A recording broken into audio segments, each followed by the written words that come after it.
In this video, I'm going to tell you about moon in the fifth house. If you want to take personal consultation, please check my website. You will find all the details there. If you want call consultation, for that you can message me on WhatsApp. If you have any doubt, you can message me on WhatsApp or email me. Okay, so let's get started. So, fifth house is very important house of your Navamsa because it tells you about your marriage and romance in the marriage, your intelligence in the marriage, your intellect or logic that you will use in your marriage, because it is very important. Fifth house represents your intelligence, your wisdom, your maturity. That is why Jupiter is the karaka of fifth house. Fifth house rules romance. Will you have romance in your marriage, love in your marriage, or it will only be a duty? Because people get married, but there are different types of marriages. So moon here firstly is a benefic planet, and moon in the fifth house is a good placement. It's a trikona house, and moon is a benefic planet sitting in the fifth is a very good placement. In your marriage, romance, love is extremely important. You want to experience that dreamy fairy tale kind of romance, that uh, intense romance you want to experience. For you, children will be very important. You want to become a mother, or if it's a male chart, then also you want kids, children, so that you can provide emotional support to them. Okay, but now the important thing here is moon, the planets conjunct with moon, the planets aspecting moon can make a difference here. It will not make much difference, but somewhere it can make difference, because you need to understand that moon changes its sign in 2.5 days. So mind always changes, so that can also happen. It can also make you confused, especially if it is associated with Saturn. It can make you quite confused, like what you want in your life, how you want the things in your life. So mind may always change. So this thing is possible, but it makes you a very emotional, romantic, and a dreamy person, and you want that kind of thing in your life. It also makes you highly intuitive. In your marriage, there will definitely be a deep emotional connection and romance, depending upon the placement of Venus. Okay, and your spouse will love you very much. No matter whoever you get, that person will truly love you. And if this moon is well placed, you will experience that true love. But if this moon is afflicted by Rahu, Ketu, or Saturn, then it can make the person face ups and downs in romance, because then a karmic lesson will be involved, that you have to learn to balance your emotion. This moon can also take you deep into spirituality. This is your past life, deep, intense desire to experience that true love, that someone should love you unconditionally, someone should give you true love unconditionally without expecting anything, someone should be ready to do anything for you, and a dreamy fairy tale kind of love story you should have. This is your desire from the past life. It also shows that you will have emotional connection with your children, and it is possible that your mother from the past life can incarnate in this life as your child. Okay, this is possible. Or if your mother has died already, she is no more, then she can incarnate as your child in this life, and you can have more female daughters. Okay, even if you have male child right now, then it is possible you can have a female child as well. Your kids will be very intelligent, but yes, if this moon is afflicted, your kids can make you worried, they can make you stressed, and you have to learn to let it go. You have to learn to let them live their life the way they want, and focus on yourself. Moon aspecting the 11th house also increases your social connections. If you want to go into creative field, social media field, anything that is about stage performance, creativity, then this moon is a good placement. If you were never able to utilize your creative skills and talents properly, then in the second half of life or after marriage, you will get the chance to utilize your talent, because moon here makes you highly intelligent. So you can do that.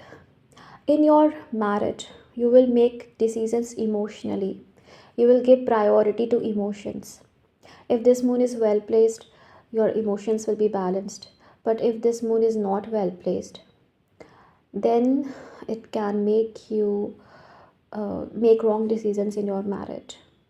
Okay, so you have to be careful with this. Like your moon is conjunct with Ketu, or Ketu is aspecting moon, then it can make you emotionally drained.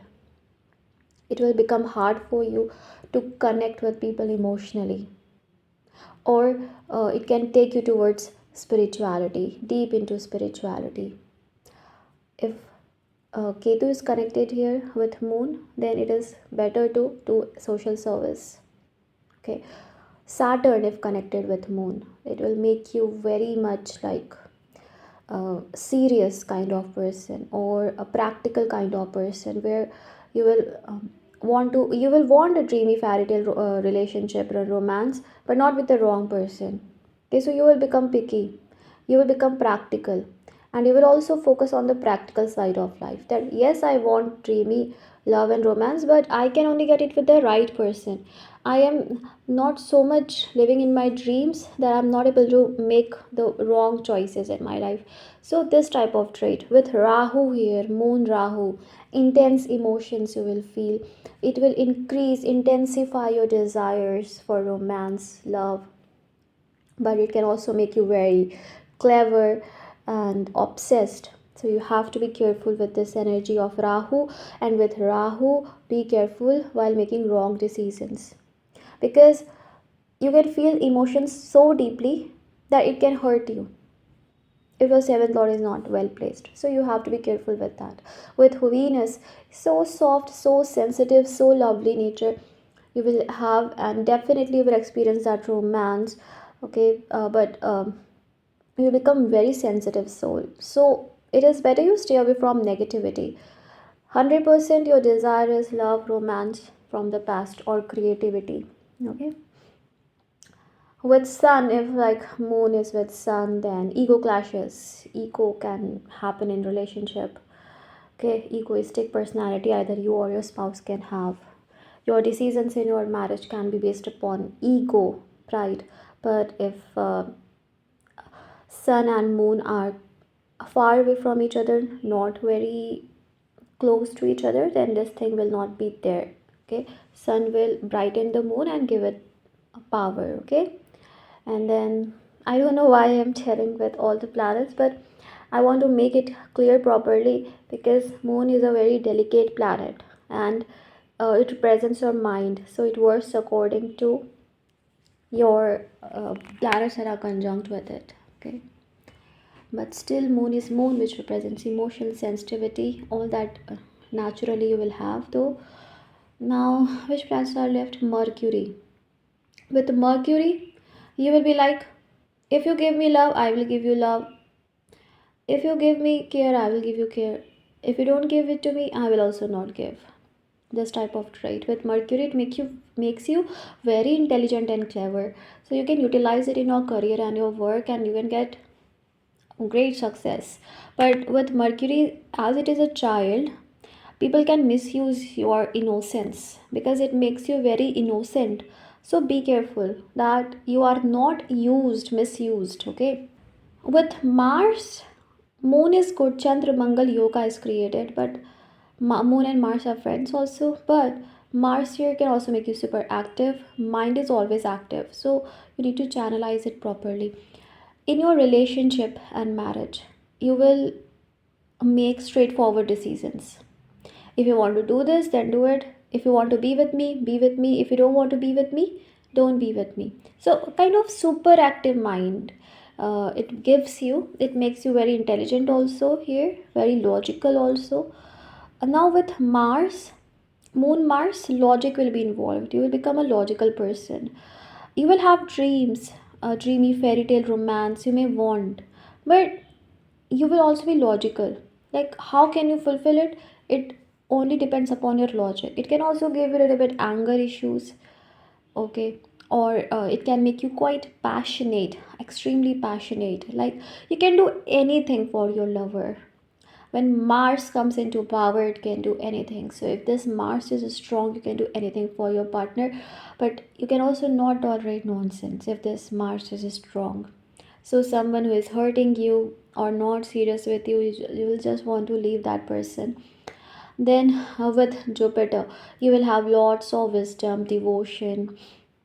Okay, so here that dreamy fairy tale kind of romance, you will want definitely, but it will more turn into devotion. You will be very much devoted towards your partner. You will want to make all decisions in your marriage very much wisely and maturely, and you will be devoted, dedicated person, understanding person. You will become very understanding in relationship. Even if you are not understanding in the first half, in the second half you will become quite understanding in your relationship. Okay, so Moon Jupiter will be good, and devotion will be the main criteria. Your children will be also very good. Okay, now whatever be the scenario, Moon here makes you a sensitive soul. It makes you very emotional soul, and you have the desire of having that romantic life, that dreamy, that beautiful fairy tale kind of romantic life. Okay, this is your desire from the past life. Overall, this is a good placement. It is not a bad placement, but it depends upon the sign. You will have balanced mind or not, because ultimately you should bring balance in your mind. Okay, so overall, it's a good placement.